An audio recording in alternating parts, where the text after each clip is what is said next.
अच्छे से याद करिए, आयरा कैसे काम चलेगा।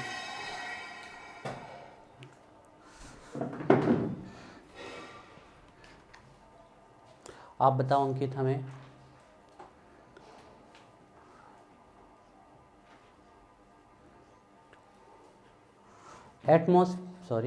Pressure of gas is measured by which एपरेटर्स? Manometer. आप बताओ सोम हमें। 1 cubic decimeter is equal to how many liter? 1 cubic decimeter equal to 1 liter. okay. 1 cubic centimeter is equal to how many ml?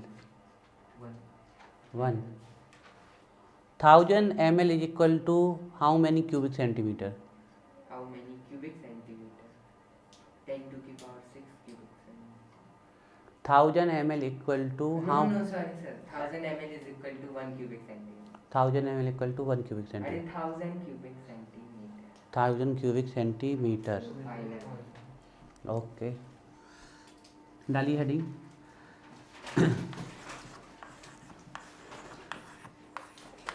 Gaseous sir आप क्या resistance बताएंगे? क्या बेटा? 5 पर हुआ टेंपरेचर। हाँ बस इतनी थी, मेजरेबल प्रॉपर्टी जितनी थी। अब नए गैसियस लॉ डालिए। गैसियस लॉ, ठीक है। देखिए जब भी आप गैसियस लॉ पढ़ेंगे तो गैसियस लॉ का फाइनल कंक्लूजन आने वाला है ideal gas equation, PV equal nRT।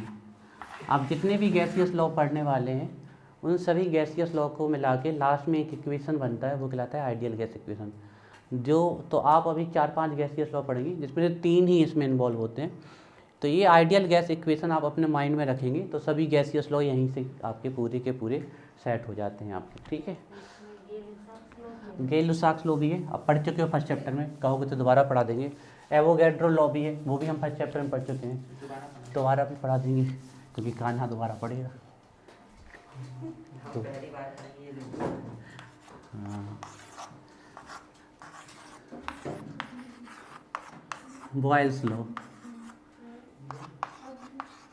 इसके अंदर लिखना है। हाँ कई सारे लॉ हैं, तो पहली हेडिंग डालिए Boyle's law.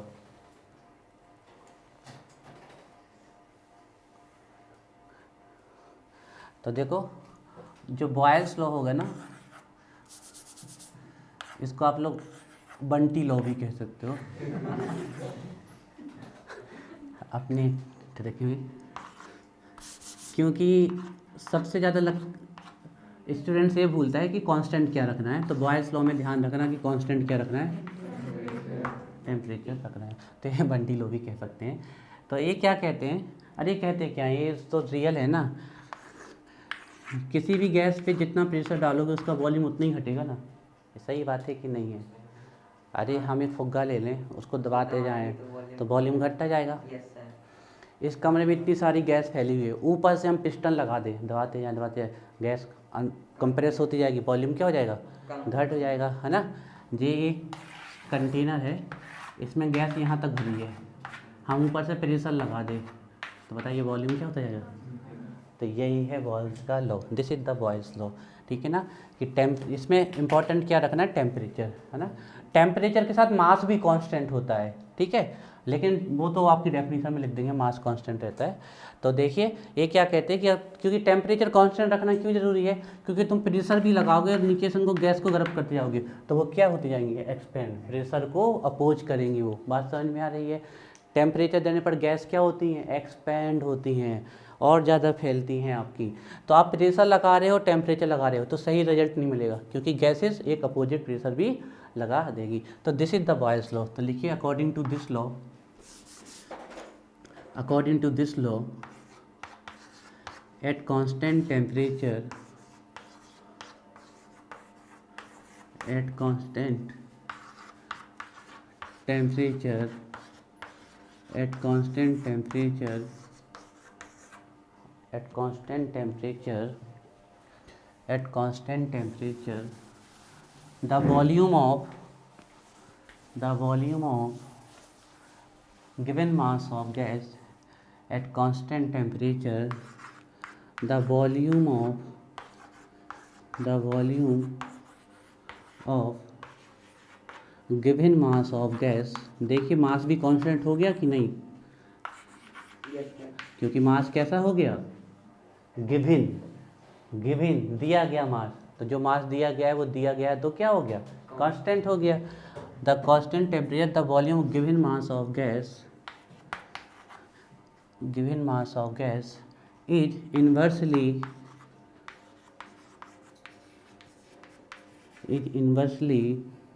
proportional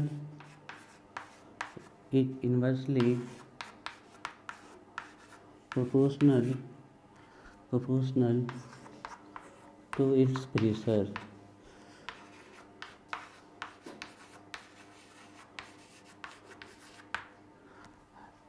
At constant temperature the volume of given mass of gas is inversely proportional to its pressure। जितना ज़्यादा उस गैस पे प्रेशर लगेगा उसका वॉल्यूम उतना ही क्या होता जाएगा, घटता जाएगा। बिल्कुल राइट है। तो देखिए क्या कह रहे हैं कि वॉल्यूम इन्वर्सली प्रोपोर्शनल है प्रेशर के, जब टेम्परेचर क्या रखा जाए, कांस्टेंट रखा जाए। हाँ मतलब हम लोगों पे जो प्रेशर लग रहा है सब पे, वो किसके डेंसिटी के कारण लग रहा है। जितनी ज़्यादा डेंस होगी गैस उसका प्रेशर उतना ज़्यादा होगा, और जितना ज़्यादा वॉल्यूम होगा गैस का, यहाँ तो गैस डेंस है ही नहीं, बहुत ज़्यादा वॉल्यूम खींची हुई है, तो जितनी डेंस होती जाएगी गैस उसका प्रेशर उतना ज़्यादा होता जाएगा। तो भी इनवर्सली प्रोपोर्शनल पी, तो भी इक्वल के पी, तो पी भी इक्वल क्या हो जाएगा,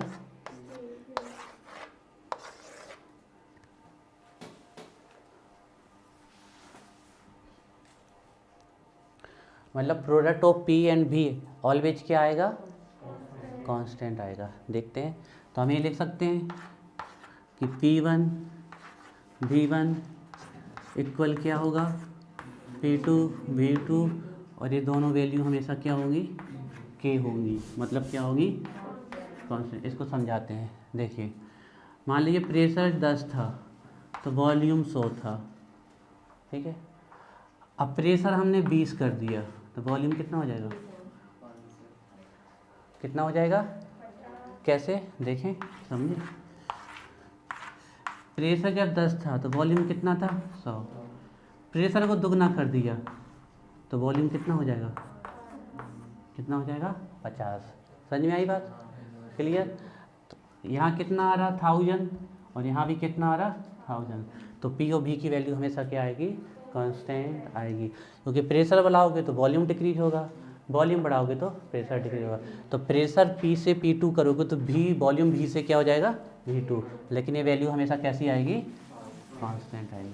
तो हम इसको ऐसे लिख सकते हैं, P1 V1 equal to P2 V2। तो P1 अपॉन, मतलब कितना भी लिख सकते हो, 2 बार दिया है तो P1 V1 equal P2 V2, 3 बार दिया तो P1 V1 equal P2 V2 equal P3 V3, 50 बार दिया तो 50 बार। तो P1 अपॉन P2 इक्वल क्या हो जाएगा, V2 अपॉन V1, है ना, इन्वर्सली का रिलेशन। एक फॉर्मूले आने चाहिए, यहाँ से न्यूमेरिकल सॉल्व होंगे, ठीक है।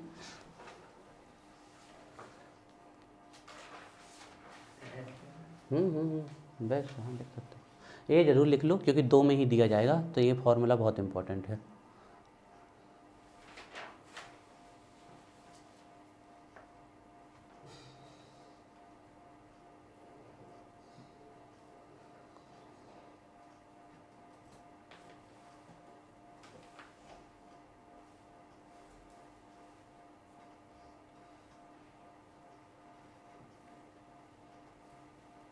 हो गया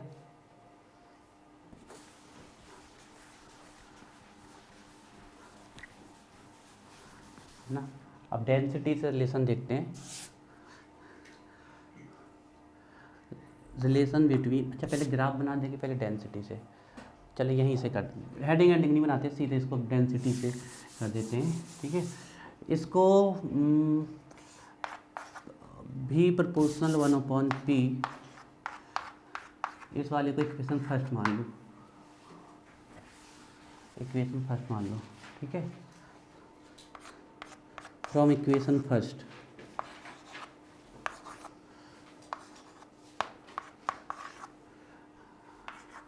V प्रोपोर्शनल 1/P, हम ये भी ले सकते हैं V इन्वर्सली प्रोपोर्शनल 1/P, तो P inversely proportional to 1/P, हम ये भी लिख सकते हैं, ठीक है। अब देखिए वी नो दैट जो डेंसिटी होती है वो किसकी इक्वल होती है, मास अपॉन वॉल्यूम, है ना। अब क्योंकि हम जानते हैं बिकॉज मास कैसा है यहाँ पर, है ना, मतलब चाहे गैस फैलाएं चाहे सुकोड़ दें, वो उसका मास बढ़ने वाला ना घटने वाला। 14.2 किलोग्राम एलपीजी में भरी है, चाहे वो एलपीजी सिलेंडर में भर दूँ चाहे पूरे पन्ना शहर में, वो 14.2 किलोग्राम से ज़्यादा नहीं होने वाली है। वॉल्यूम बेस उसका क्या हो जाएगा, बढ़ेगा या घटेगा, ठीक है। तो हम ये कह सकते हैं कि मास हमने कांस्टेंट रखा है।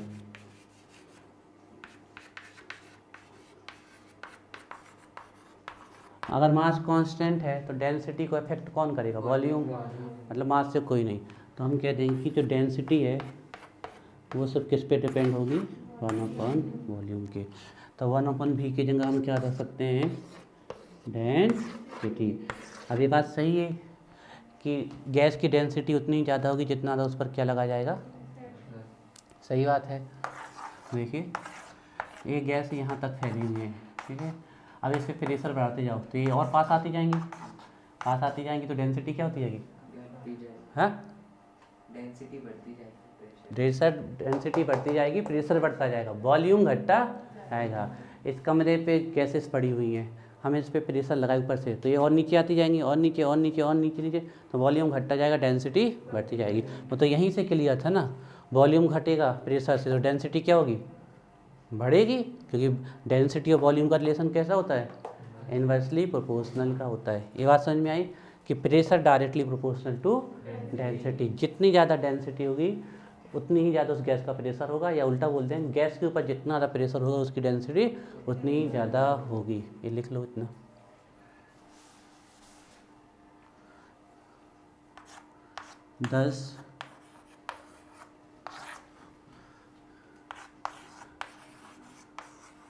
डेंसिटी ऑफ गैस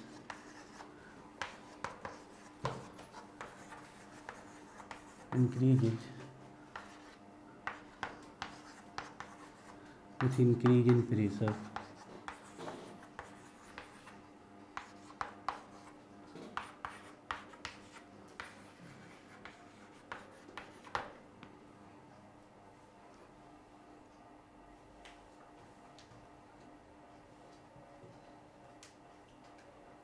हो गया, बन जाएगा।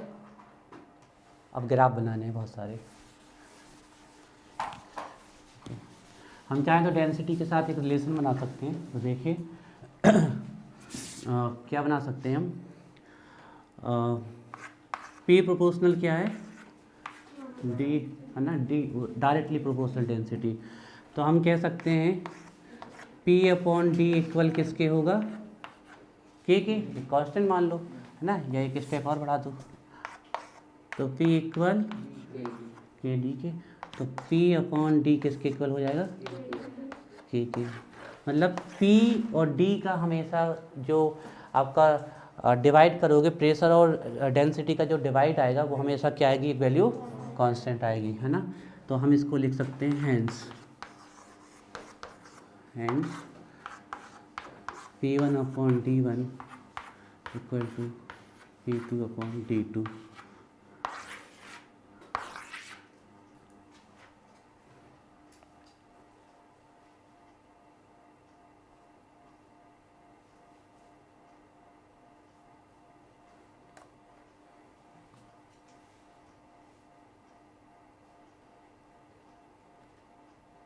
हो गया।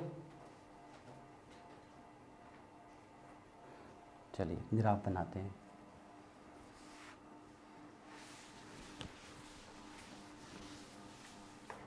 देखिए ग्राफ, तो सबसे पहले ये वाला ग्राफ बनाते हैं।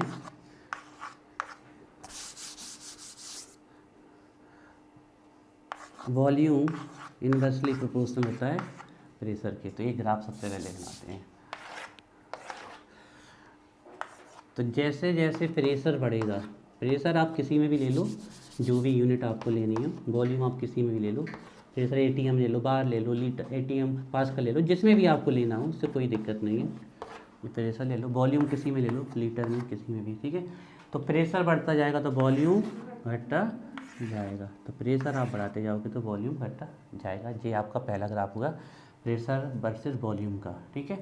इसमें एक चीज़ करते हैं हम, क्या, अब आपके लिए, अब आपको दिमाग लगाना है।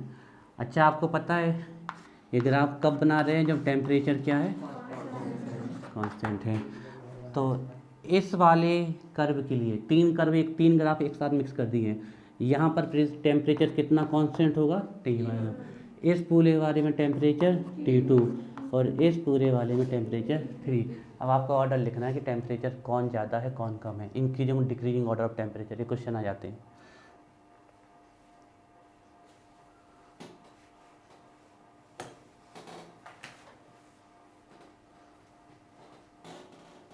तो इसके लिए आपके लिए सबसे बढ़िया है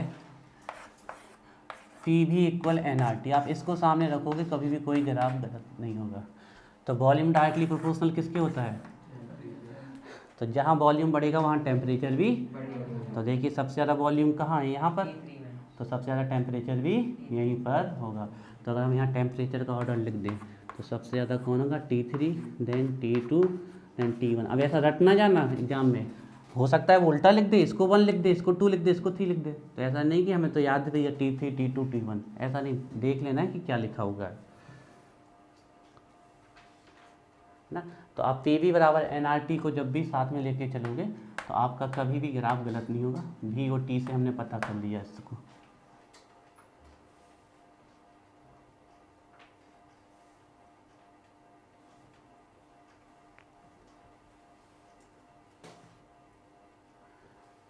जब टेम्परेचर कांस्टेंट होता है तो इस प्रकार की प्रोसेस को क्या बोलते हैं,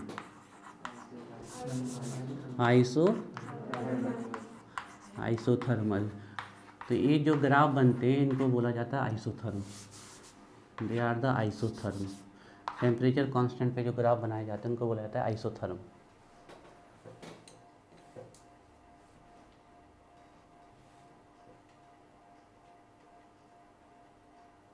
ठीक है। अब V का ग्राफ फिर से बना रहे हैं, लेकिन डायरेक्टली बना रहे हैं प्रोपोर्शनल 1/P के। समझिएगा बच्चों, V इनवर्सली प्रोपोर्शनल तो P है, लेकिन डायरेक्टली प्रोपोर्शनल किसके, 1/P के। इनवर्सली प्रोपोर्शनल P के है, लेकिन 1/P के कैसे है, डायरेक्टली प्रोपोर्शनल है ना। तो ये चीज़ें समझनी है। तो देखिए दूसरा ग्राफ जो हम बना रहे हैं वो बना रहे हैं हम V वर्सेस 1/P। ध्यान रखिएगा, V वर्सेस 1/P। बताओ ग्राफ कैसा जाएगा, डाउनवर्ड कि अपवर्ड? अपवर्ड, क्योंकि हमने किसके साथ बनाया है, 1/, और 1/P के साथ ये कैसा है, डायरेक्टली प्रोपोर्शनल। तो ये ग्राफ बनेगा।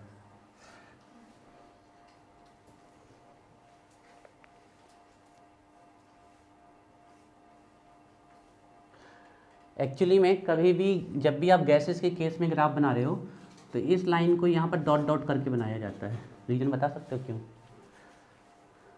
क्योंकि किसी भी गैस का वॉल्यूम 0 नहीं हो सकता है, और ये कौन सा पॉइंट होता है, 0 पॉइंट। इसके नीचे आ जाओगे तो नेगेटिव पॉइंट हो जाएंगे आपके। हालांकि एक टेम्परेचर माना गया है जिस पे किसी गैस का वॉल्यूम 0 हो जाता है, that is hypothetical temperature, absolute 0 -273 degree Celsius.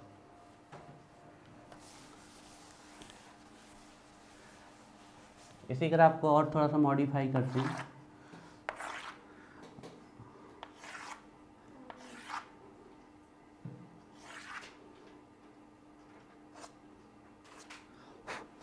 One P के साथ है, सेम ग्राफ है, लेकिन इस बार 3 ग्राफ मिक्स कर दिए हैं। ठीक है, टेम्परेचर कांस्टेंट है, यहाँ T1 है, यहाँ T2 है, यहाँ फिर दोबारा बनाओ।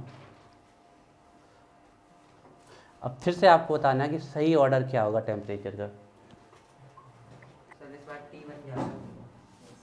क्योंकि 1/p ले लिया है।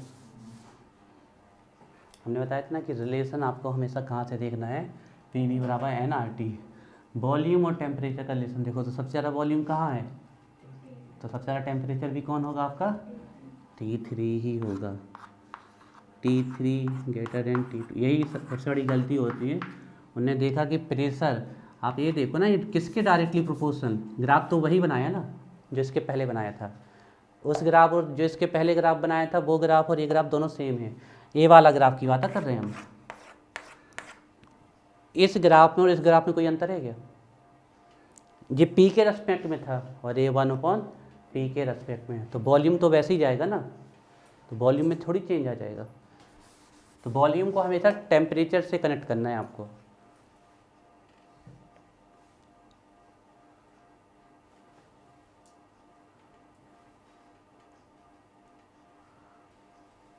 तो ये बनाए हमने V इनवर्सली प्रोपोर्शनल 1/P वाले ग्राफ। अब हम बनाते हैं थर्ड नंबर पे आपके J वाले ग्राफ। प्रोडक्ट ऑफ PV हमेशा कैसा आता है, कांस्टेंट। ये थर्ड नंबर के ग्राफ बना रहे हैं हम, ठीक है। तो ये बन गया था, बन गया, ऑर्डर लिख गया। ऑर्डर क्या है, दिखाओ पहले कैसे लिखा है, T1 T2 3। हाँ ठीक है, तो फिर सही है।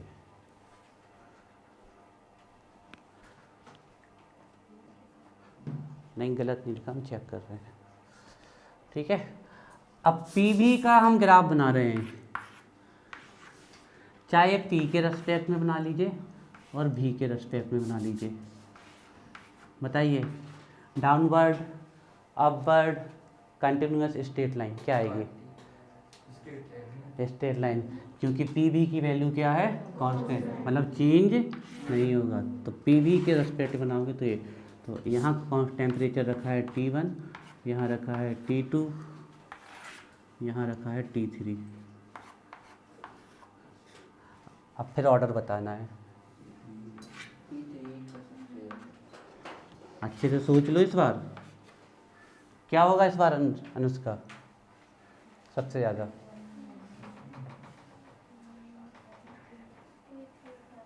बिल्कुल सही है, T3 सबसे ज़्यादा होगा, देन T2, देन T1।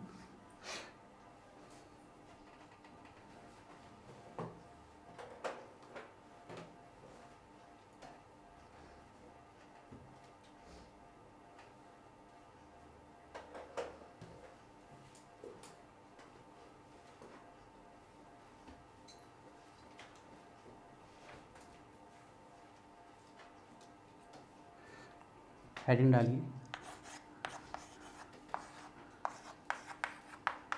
एनॉक्जिया, जैसे को बोलते हैं, इसी में है, नहीं हेडिंग है, एल्टीट्यूड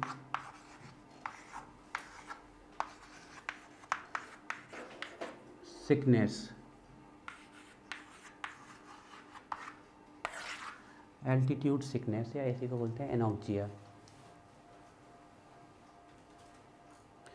अच्छा, जो लोग थोड़े पहाड़ी एरिया में रहते हैं, हाँ उसी का एक इम्पोर्टेंस सा यूज है। देखिए ये हमारी अर्थ, ये है अर्थ का एटमॉस्फेयर, और इस एटमॉस्फेयर में यहाँ से यहाँ तक ये तीन गैसेस मिलके, तीन नहीं मतलब सबसे ज़्यादा इन्हीं का है, N2O2 CO2, ये तीन मिलके यहाँ पर प्रेशर डाल रही हैं। हम यहाँ पर रहते हैं तो हम पे इनका जो प्रेशर लग रहा है वो है 1, इसमें इसका 78 है, इसका अराउंड 21 है, और थोड़ा बहुत इसका है, और दूसरी गैसेस भी हैं। अब हम मान लीजिए सी लेवल से ऊपर कहीं हिल स्टेशन पे घूमने गए, या मान लीजिए कोई हिमालय, जैसे जैसे उत्तराखंड हो गया, आपका हिमाचल हो गया, है ना, कश्मीर हो गया, यहाँ पर अधिकतर लोग पहाड़ियों पे बसे हैं, है ना। और कभी कभी लोग घूमने भी जाते हैं, क्लाइंबर्स वगैरह जाते हैं हाइट पे। तो जो लोग ऊंचाइयों पे रहते हैं आपके, और जो क्लाइंबर्स होते हैं जो ऊंचाइयों पे जाते हैं, तो जो लोग ऊंचाइयों पे रहते हैं उनको हमेशा थोड़ी बहुत थकावट बनी रहती है, मतलब उनको ऐसा लगता रहता है कि हम थके थके से हैं, थकावट बनी रहती है। मान लो वो अडेप्ट कर गए उस पोजीशन में तो बात अलग है, लेकिन हम अगर वहाँ पर ऊपर जाके रहें तो हमें ज़रूर बहुत थकावट महसूस होगी। और यहाँ पे भी लगता था करना। अच्छे से सो तो नहीं लगेगा, थोड़ा खाना पीना खाओ तो फिर नहीं लगेगा। यहाँ हमें थकावट लग रही है, उसके कुछ और रीज़न है, हम पर्टिकुलर इसके टर्म्स में बोल रहे हैं। तो जो ये क्लाइंबर्स होते हैं और जो हाई एल्टीट्यूड मतलब ऊंचाई, जो हाई एल्टीट्यूड पे जो पर्सन रहते हैं उनको थका थका सा लगा रहता है, हमेशा थकावट लगी रहती है। दूसरी चीज़, जब आप हाई एल्टीट्यूड पे पहली बार जाओगे तो आपको सांस लेने में बहुत दिक्कत होगी। अगर बहुत ऊंचाई पे चले जाओगे आप तो वहाँ आप सांस नहीं ले पाओगे, रेस्पिरेशन करने में बहुत ज़्यादा प्रॉब्लम होगी। उसका रीज़न है कि आपको सी लेवल पे 21% ऑक्सीजन मिलती है। आपको 21% ऑक्सीजन को एयर से खींचने की आदत है, लेकिन जब आप यहाँ से ऊपर जाओगे तो इतनी गैसेस तो नीचे हो गई, अब सिर्फ कितना एटमॉस्फेयर बचा है यहाँ पर, इतना एटमॉस्फेयर बचा हुआ है। तो इस एटमॉस्फेयर में नाइट्रोजन का अमाउंट भी 78 से कम होगा और ऑक्सीजन का अमाउंट भी 21 से क्या होगा, थोड़ा बहुत कम हो जाएगा, मान लो 50%। तो हमें 21% ऑक्सीजन खींचने की हैबिट है और हमें 15% ऑक्सीजन मिल रही है, तो हमारे फेफड़ों को और ताकत लगानी पड़ेगी हवा से ऑक्सीजन को खींचने में, तो फिर हम और थके थके महसूस होंगे। जैसे आपको हम गैस सिलेंडर, जो ऑक्सीजन सिलेंडर आते हैं, उसको हम हैबिट डाल दें आपको, उसी से आपको ब्रेथ लेनी है, हम 1 साल आपको वही लगा दें, फिर आप ये वाली ऑक्सीजन नहीं खींच पाओगे, क्योंकि आपके फेफड़ों को कंफर्ट हो जाएगा 99.9% ऑक्सीजन को खींचने की, तो हमारे लंग्स उस तरीके से सॉफ्ट हो जाएंगे। और हमें 21% में खींच रहे तो हमारा इस प्रकार से अडेप्टेशन है। तो हम हाई एल्टीट्यूड पे जो पर्सन जाता है उसको रेस्पिरेशन में दिक्कत होती है, उस रेस्पिरेशन में दिक्कत के कारण उसको थकावट महसूस होती है, चक्कर आ सकते हैं, उसको अनकॉन्शियस हो सकता है, वो कोई भी एक मेंटल उसको प्रॉब्लम आ सकती है, उसी को बोलते हैं एनोक्सिया, एल्टीट्यूड सिकनेस कहा जाता है। जो लोग हाई एल्टीट्यूड पे रहते हैं उनके साथ ये प्रॉब्लम सबसे ज़्यादा होती है।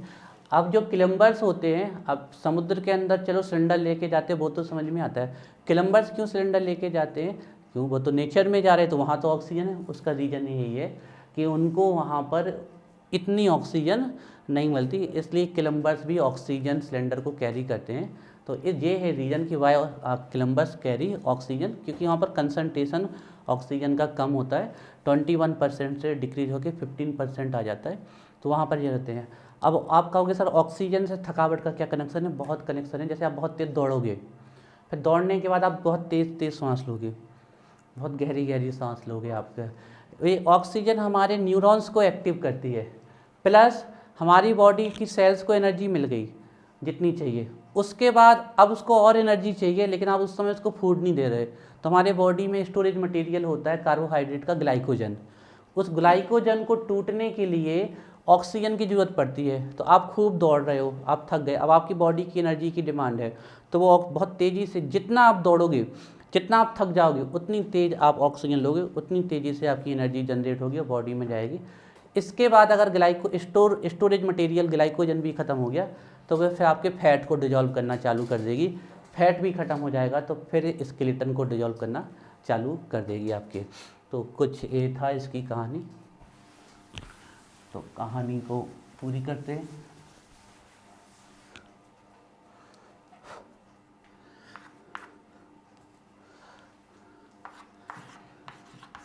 Persons live in high altitude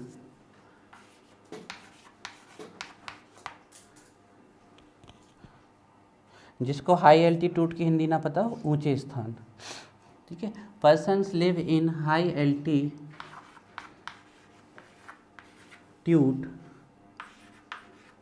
and